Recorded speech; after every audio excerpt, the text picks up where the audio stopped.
advertise it Yeah. or anything, so Yeah. it's all good. All right, here we go. And I really appreciate it, man. That's Oh, no problem. the podcast has been really taking off like crazy. We've had some Yeah. greats on here, so Yeah. that's why I was Seems like trying to track you down. I've been trying to track you down for a month, but it. the timing is good because you're feeling better. So here we go. Yeah. Okay.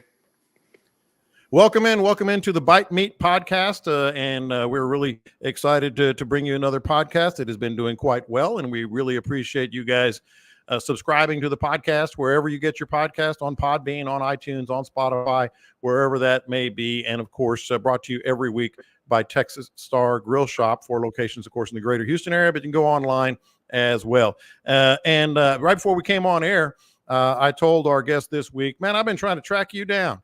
Because I've obviously been to your place, more so in the Woodlands, actually, and I don't even live near the Woodlands, but every time I'm up there, I'm like, oh, the line's shorter. Oh, the line's shorter. Well, at least in my experience, it has been. But we have Ronnie Killen, Killen's Barbecue, and an array of different things. And Ronnie, later in the show, I'm going to embarrass you. I'm going to ask you about sort of taking over the world here of barbecue, certainly in our neck of the woods. But good to have you on. And I wanted to start with this, and that is, your story is, in talking to so many pit masters, around the country that come on this podcast, some of them are just self-taught.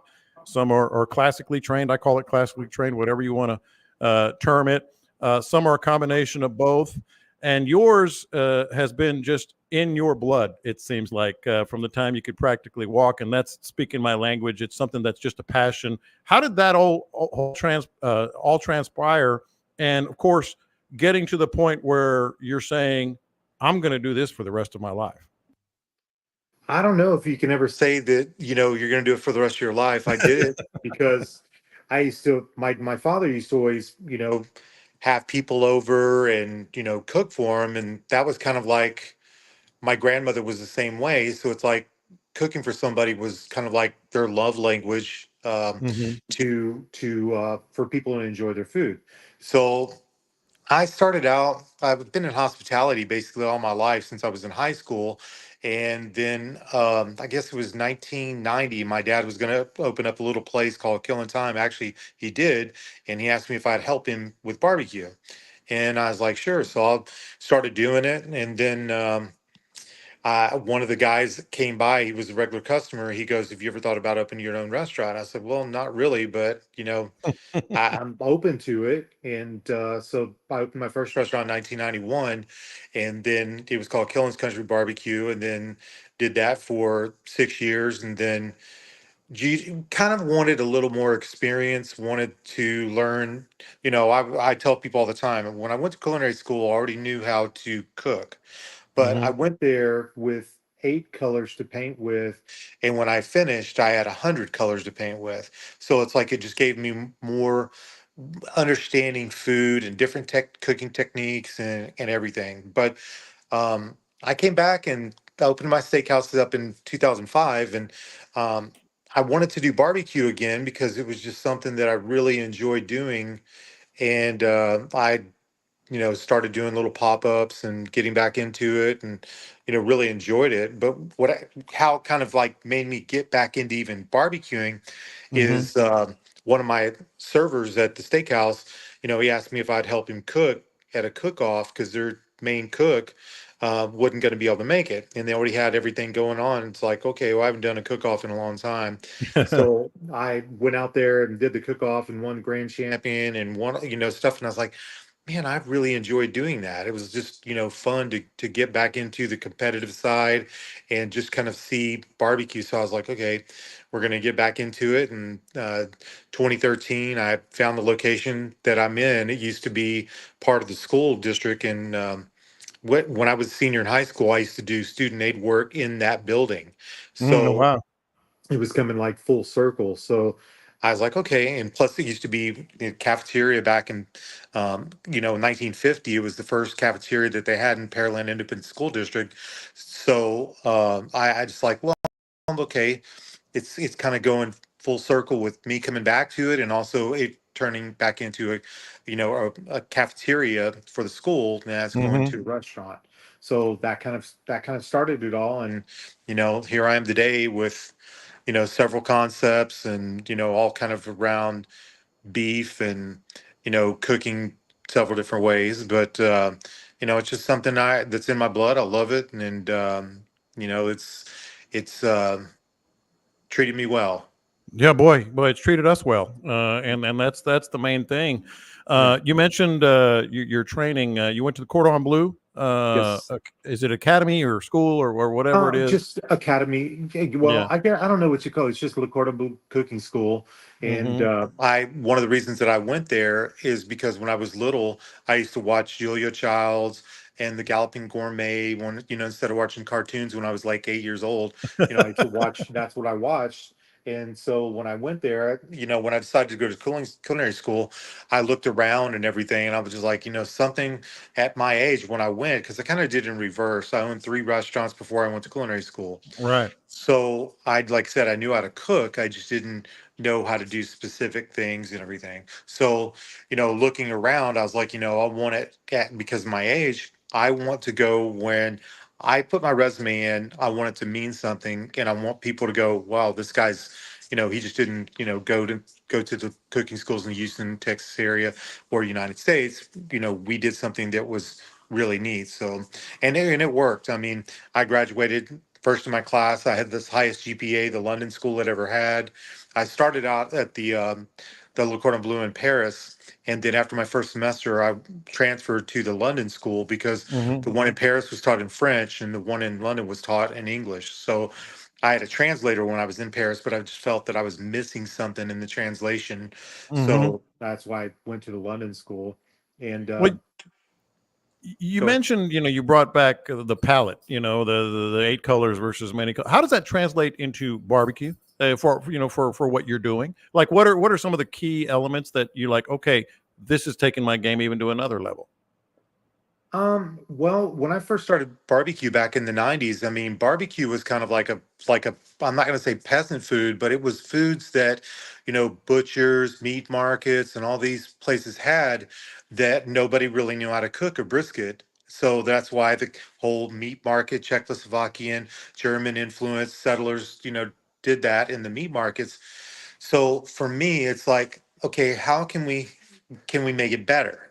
How can Hmm. we rest it? How can we do something to take this brisket that is normally a really good cut, but a lot of times brisket a long time ago, the lean part was always dry, or you'd always have to put sauce on it. And it's like, how can we take a great product, take care of it, make it better? You know, put a little molecular into it. I Hmm. studied at the French Culinary Institute for molecular, so. Um, Reabsorption rates, resting, all these different things that you can do to a brisket. I kind of like, to me, came about for steaks, and treating it the same way. Hmm. So that's, you know, kind of let the product, buy good product, let it speak for itself, and simplify it. I always say 5 ingredients or less. You don't want any more than that because it's too much for somebody to appreciate the beefy flavor or the whatever you're cooking. Let's just Yeah. make it simple. Make the protein or whatever you're cooking, make that the star rather than, you know, so many different other things. Man, you just hit on three elements, and I wrote them all down. That a lot of our listeners clearly need to know or learn or whatever, and that is resting it. That Mhm. is buy good meats, and then fiberless spices. Yeah. That a lot of people overthink things, don't they? But let's start with the meat because that's where you start all together. I can't tell you how many times when we've had people talk about it on here on the podcast. That is like so important. Yes, you're probably going to spend a little more in some cases, Mhm. but what you're looking for in a meat and prioritizing that. What are your thoughts? Well, to me, select used to be what brisket used to be all, everybody had select and then maybe choice. And, Yeah. I'm talking 20, 30 years ago, there was never any prime briskets. People didn't do that because prime briskets were normally ground into hamburger meat. Oh, Hmm. that's kind of what they did with them because they didn't really, there was not really demand for it. But now the demand is for prime and higher. And the select stuff and the choice stuff is something that they're using for burger meat because it's just too, people want the best they can get their hands on. So, that is very important. Do I think it's a necessity? Not really, because you can make great brisket with the choice product anyway. You're Hmm. talking intermuscular marbling, the fat content, the everything, and in all, cooking used to be like, okay, 10 to 12 hours, an hour per pound, blah blah blah, all these different things that people would go by. Internal temperature. Once you hit internal temperature, 195 to 200, 203, depending on what grade of quality. The better the Hmm. quality, the more muscular the intermuscular marbling you have, the higher temperature you can take it before it gets either crumbly, falling apart, and everything. And I've started actually cooking a little faster Hmm. because you don't dry the meat out. Cook it faster, higher temperature, and let it rest longer. And it was called, I call it the reabsorption rate, where you'll take something, let it rest. You usually pull at say 195, 200, 205, whatever. Hmm. Everybody has different, you know, Sure. temperatures they like to pull at. When they pull it off the Hmm. pit, let it rest. But I've done a lot of studies as far as like reabsorption, rate. Okay, like, and also what I call down to a slow chill. So if you don't cut at 200 degrees, you'll take it, let it rest. Your optimal temperature on the brisket is about 150. That's when you want to start cutting, Hmm. because it doesn't, your juice doesn't come out. One, two, it doesn't oxidize and turn, kind of brownish gray, or just it looks nice, and the meat looks good. So what I did, the studies that I did when I was actually um, studying molecular in New Hmm. York, was letting it chill at about 10 degrees per hour. So 5 hours was always a good rule of thumb, to get the meat down to 150 degrees and where you're cutting. So, some people do it 10 hours, some people do it 12. And for me, it's hard to do it that long or rest it that long, because then I worry about, getting somebody sick. You're sitting in the danger Yeah. zone too long, just there's a lot of things that I fight back of, keeping it in that temperature too long. And that's Hmm. what always worked with me. So that's what we use. But there was a lot of trial and error. There was a lot of, I remember a long time ago, people used to take briskets right off the pit and then start cutting them. And next thing you Yeah. know, they just look terrible. It would dry out really quick because the steam and everything would come off of it, and it just didn't look right. So, you know, it's kind of trial and error, and just seeing what works best for you, and the different types of woods, the different type. There's so many things out there, and Oh, one. there's so many, and but this is really really interesting stuff. I am curious, what is fast, and what is you talked about, when fast and a higher temperature. What is it for you as a rule of thumb? um I've started cooking briskets at about 325 right now, Mhm. 325 degrees, and cook for like 6 to 7 hours. And Wow. yeah, and to me, this is when you talk about, when I cook at my house, I cook different at my house than I cook at my restaurants, because in the restaurant, why I look at barbecue and food in general, you may not be anyone's favorite, but everybody likes it. It's not Hmm. something, when you're cooked for the general public, you know, it's hard to say that's my favorite barbecue, that's my whatever, because everybody has their different tastes. If they like it, a little spicy. To Yeah. me, I always think of barbecue when you take a bite out of it. Your lips are a little popping with just a little heat, but it's not, crazy heat. But it just reminds you that, hey, this is barbecue. It has Yeah. salt, pepper, you know, and that's really it. So Hmm. you don't, when you have good meat, you don't need anything else to cover it up or hide it or put garlic in it or whatever. But it's something that. It's just different. But you look at an internal temperature, you go by feel. We kind of go by feel on all our brisket. When it feels right, and when you tap it and it looks like gelatin and it's kind of quivering, that's Hmm. like, to me, that's ready. It's ready to Yeah. go. And Yeah. going to And the restaurant. some people will squeeze it, see if it's ready to pop, or just sort of Yeah. giving a little bit, all that And, stuff. probing. I don't like to use a probe, because to me, whenever you probe it to get a temperature on it, you pull it out, you lose juice. whenever you move it, I like to move my meats twice, when I put it on and when I take it off. Because if you move it to a hot spot, cool spot, whatever, anytime you touch that brisket, you have a chance of cracking the bark. You crack the bark, and next thing you know, juice is coming out. Mm-hmm. So that's just what I try to do. I try to find a pit that works really good for me, so I don't have to move it around, where you Yeah. have nice, even temperature throughout the whole pit. And there's a lot of really good pits out there these days that, that cook really good for, either at home or, you know, um, at the restaurants. Now, at home, I mean, I have in my backyard, I'm looking at them right now, I have 6 barbecue pits.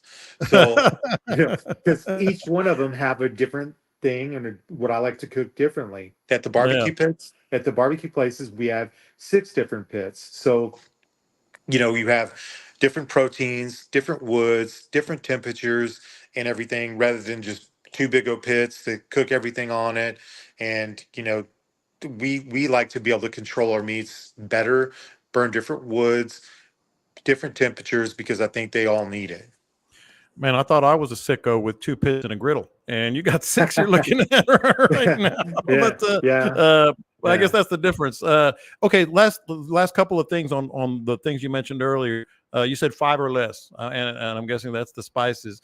Now, that is another thing that maybe people kind of overthink. I think so too, because everybody's always looking for the next best thing. And, to me, you don't really need that. Salt and pepper, a long time ago, now we have a rub that we have that's an HEB, Bucky's, and it's just killing salt. It's salt and pepper. That's all it is. Mm-hmm. But the thing is, people come to me all the time. They go, "There's no way that's just salt and pepper." And I was like, It's "Yeah, the it is salt." quality, isn't it? It's the quality, because we use Malabar telecherry pepper, which is Yep. really, really good. And there's a lot of people that don't understand that pepper is just not a little can of McCormick's pepper.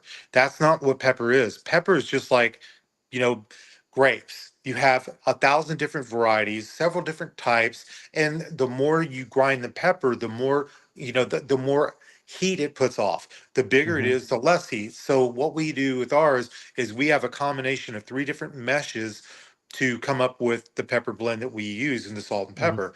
So it's very aromatic. It tastes great because it has a little heat, a little bit of pepper flavor, and it has a combination of textures. And Mm-hmm. I think that that's very important too, rather than just having here's a 20 mesh pepper.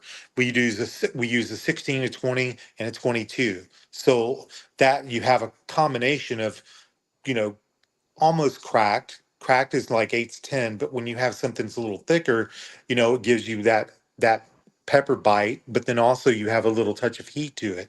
Instead Mm-hmm. of putting cayenne pepper, to me, I think that cayenne, you kind of block yourself from a lot of people because they can't Yeah. have spice like that where it's hot. A lot of people use garlic. I don't like to use garlic because garlic burns very easy and becomes bitter. So Mm-hmm. then you're fighting that bitterness of that. So me, salt, pepper, that's it. But the salts are different too. I just said I'm a Yeah. sicko. I actually watched a documentary on how they make various salts from all over the world. I mean Oh yeah. it's the Yeah. quality, just like the meat, right? Absolutely, because salt. You have what's called fleur de sel, which is basically salted the sea. So what that happens during low tide, they go and basically scrape the rock and they get the salt off the rocks. Mhm. That stuff is $30 a pound. Then you have chemical iodized salt, which is mostly what people know of as salt, but it's a chemical and it will cure. So you don't want to take that salt, put it on your meat and let it sit, let it marinate, don't do anything like that because it'll start to cure it. So, just kosher salt. We use kosher salt and 3 different peppers, and that's it. Man, that's good stuff. You mentioned one other thing before we move on about you don't want to you want it to rest. We already covered the resting, so we're not going to go to that point. But you talked about you rest at a certain amount, get to 150, and you don't like to probe because the juice might come out. I'm not going to say I'm not guilty of this myself, but you can't open YouTube and search barbecue brisket and not see somebody holding up a piece of brisket, just the juice just flowing out and just Mhm, mhm. getting out of the meat. That's something that you don't think people should be doing, correct?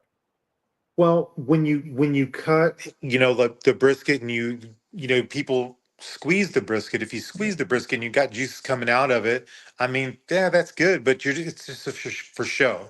You know, Yeah. to me, when we cut our briskets, we cut them and they will sit there and just juice will run. I've got videos and stuff that we've taken where it's like you don't need to do that.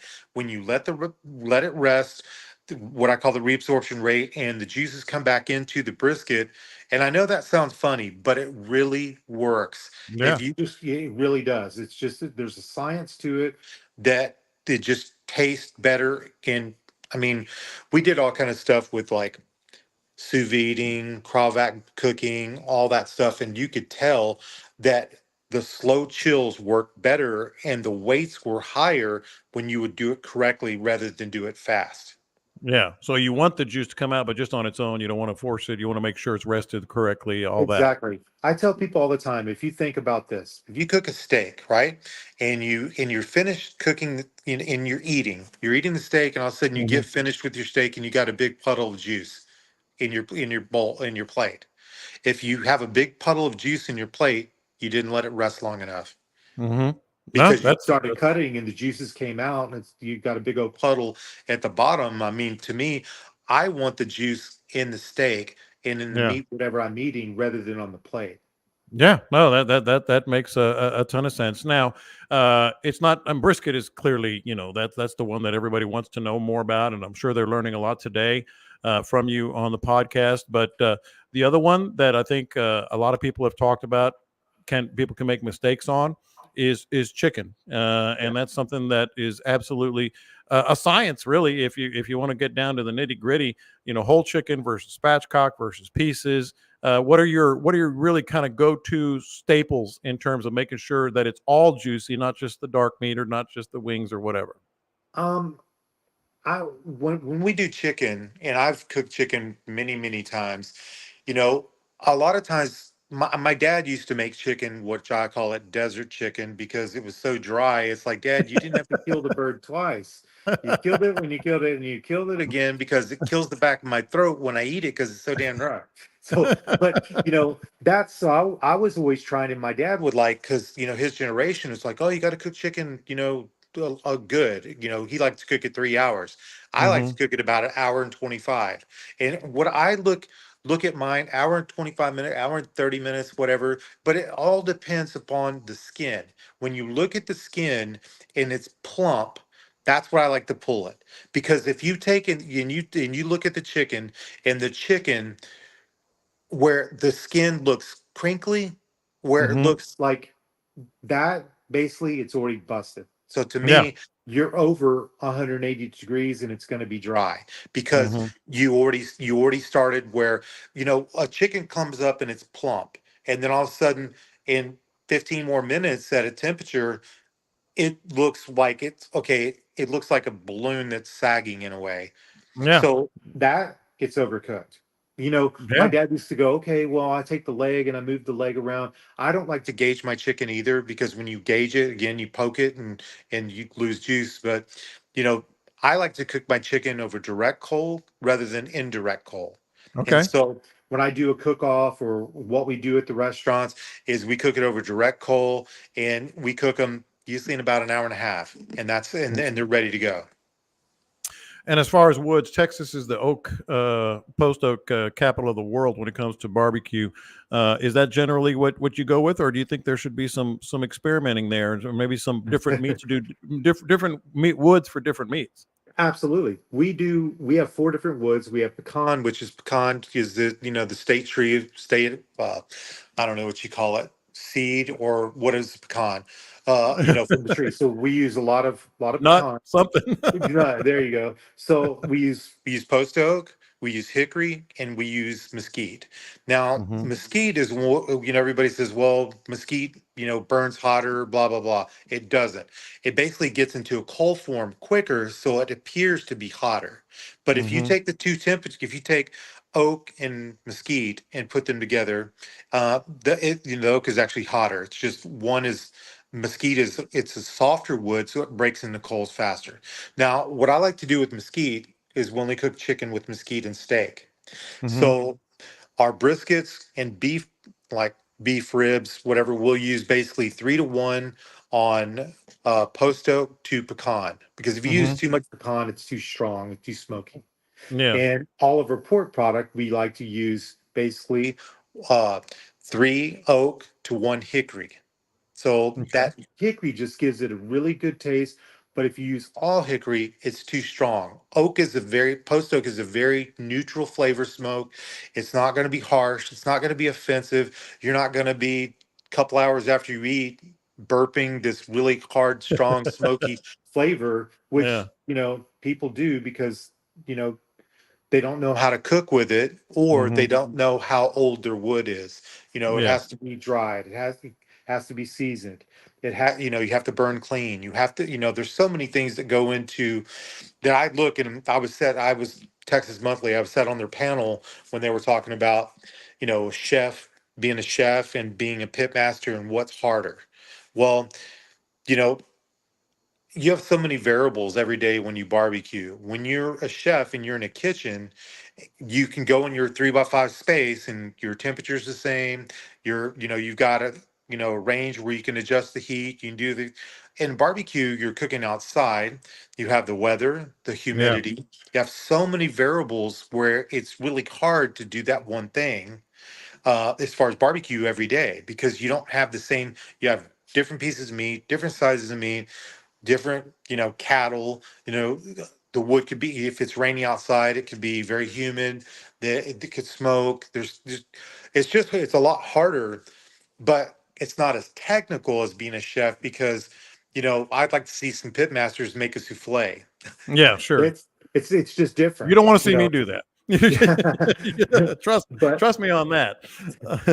but that's where you look at, as far as being classically trained and being a pit master, and understanding the breakdown, the fat, the whole thing of melting temperatures, and resting, and wood and smoke and wrapping and foil and wrapping in paper, and all those things. It's just, there's a lot to it, using a binder. I don't really like to use a binder because, a lot of people, I started using mustard a long time ago, but mustard, Mhm. when you put it on there, it would crack. And if it would crack when you would move it, then you would lose juice.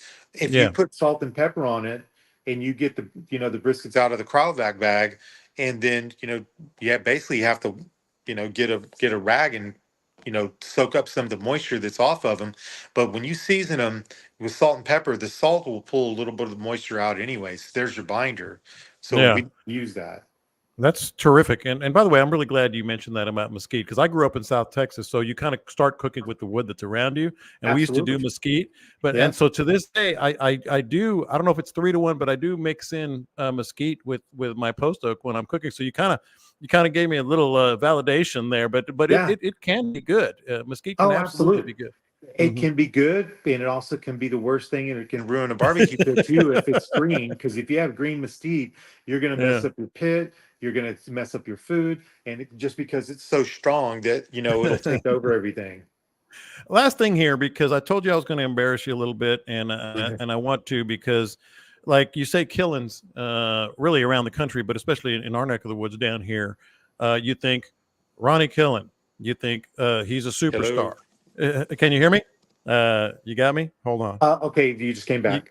you got me now? Okay, so Yes. when you hear Killens, you think Ronnie Killen, and you think, he's a superstar. He is kind of redefining everything. The lines are out, around the block and all that. And did you think at all, like, you got JJ Watt coming in, you got, all these, celebrities coming in. Did you have any inkling that all of a sudden, your little passion could turn into what it is now?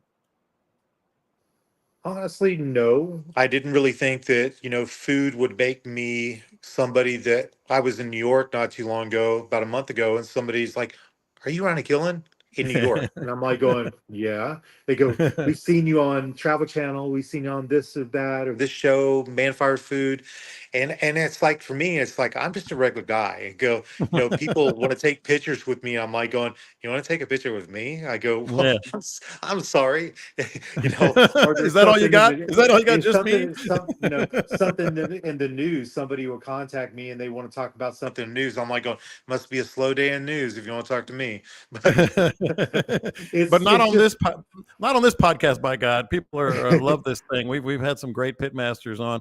Um, Catch us up on what you got. I don't want to let you go without really talking about some of the things you have going on. I know obviously your restaurants. I believe there's some news with one of your steakhouses, and also you're very involved in community events. Just kind of catch us up on what you're doing. well, STQ was the place that I had Memorial, and we actually just closed it down September 30th, and it wasn't because the restaurant wasn't doing any good or anything like that.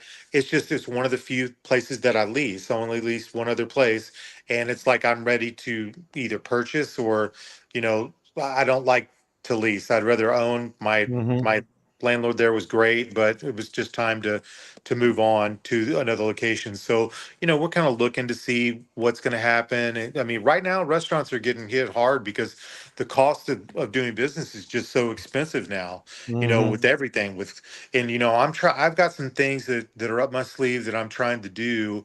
And it's kind of like make barbecue affordable again, because it's gotten where you have all these artisan style, craft style barbecue places that are serving, $35, $38 per pound brisket. And I'm like going, that's just not really sustainable. And, Mm-hmm. because I look back in the old days where barbecue used to be where you could go get a barbecue plate for $6 to $8, 10 at the most. And now it's like for a barbecue plate, it's 30. And you get people, pit masters that'll post a picture of this beautiful tray of food, but that beautiful tray of food is $150.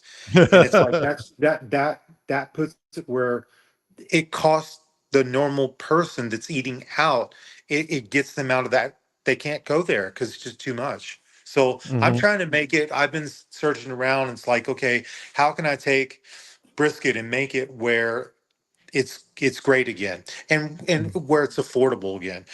We just did a study, we just did a thing for the National Cheeseburger Day. I guess it's September 18th, and we had the second busiest day that we ever had at my burger place by doing dollar cheeseburgers. How about that? Yeah. And I'm like How going, about that? okay, there's something to that because, at the end of the day, burgers, you don't really make that much money off of anyway. You make money off your beverages, your French fries, because the food cost is a lot lower. Mm-hmm. So when you were thinking that, I'm like going, okay. And my busiest day that I ever had at my burger place was when we gave burgers away. So it's like, okay, who doesn't like a dollar cheeseburger? Who doesn't like Yeah. a $1.50 deluxe cheeseburger and everything? So it's like I'm trying to look how we can give back to the community, but also get people to think. I remember I was in Texas Monthly probably about 5 or 6 years ago, and briskets and everything had gone up and they were really, really high everywhere. Well, we went back down after the market went back down, and they were like, why did you do that? Well, because normally when prices go up, they never go back down, even though the price went down. But when I used to work for the Ritz Carlton, it was about making the guests feel that they got something of value, and that the money and them feeling good about what they got. So that's Mm-hmm. what I'm trying to do now is pay, people, my grandmother, when I was a little kid, always told me, people are going to eat, they're going to drink, and they're going to smoke. So if you can do one of those three the businesses, you're going to be successful because people are always going to do that. And this day and age, I think the younger generation, they don't even know how to cook. So it's like Yeah. they're always going to eat out. If you look at DoorDash, you look at Uber Eats and all those different places, they're making billions of dollars because Yeah. people don't sit at home and not get out. To Mm-hmm. me, I don't want to order from them because I'd rather have hot food than maybe warm food, and it just doesn't taste. It doesn't taste good. But I mean, I'd rather. That's just me. But we're trying to change the market a little bit and make it where it's more affordable to eat out. Man. Fantastic stuff, Ronnie. And well, last thing, I'm keeping you over, but I'm just Oh, curious. no problem. Where's the furthest you ever sent food, or the Uh, most unique? Greece. Somebody told I me that think you've sent some. Somebody told me you've sent some food to some wild places. What was the Greece story? just I was cooking for Greeks, some Parliament guys that and a mayor that they had this big old thing in this little town called Patmos, and Mm-hmm. and they wanted barbecue, and I'm like, going, okay, we'll take it and we'll FedEx it and send it to you, and this is what you need to do to get it, and I'm like Yeah. going, to me. I've had people all over the world come and stage at my place. We always teach them what we do because I look at it as, look, I'm an open book. You ask me about something that we do, I'll tell you. Now, Mm-hmm. if you want to spend the time to do it correctly, that's on you. But Yeah. I'll tell you because I don't have anything to hide. This what we do. That's how we do it. But it's just amazing to me and humbling that somebody would want our food in another country. And I'm like going, absolutely, we'll send it. We'll do That's whatever we awesome. can to make people happy. And that's because that's my love language. It's not about making money. It's not about this. Those are not, that doesn't have anything to do with me. It's about Mm-hmm. people enjoying my food. And like I said, I got that from my grandmother. And my grandmother, she necessarily didn't like people but Most she did. grandmothers don't. She didn't, that's just how she was. She was kind of grumpy, bitter, and everything. But if you get in at 12 o'clock midnight or 2 o'clock or late after a big dance, and She you was know, cooking. she was cooking something for you because she wanted you to go to bed with a full stomach, and Yeah, that's I just know how that she lady. She was. used to be called Mom. I used to call her Mom. There you Man, I really go. appreciate it. You're the best. Obviously, it's Killen's Barbecue, and it's simply the best as well. So appreciate you joining us, man. No problem. But thank you very much. I appreciate being on. Anytime you want to talk, I'm here. I am going to be there as well. We'll get you back on at some point. Coming up next, the Smoking Hot Tip of the Week. We're going to have Keith Guidry from Louisiana talking about a couple of tips or so. But right now, appreciate Ronnie Killen joining us, and stay tuned for the Smoking Hot Tip of the Week.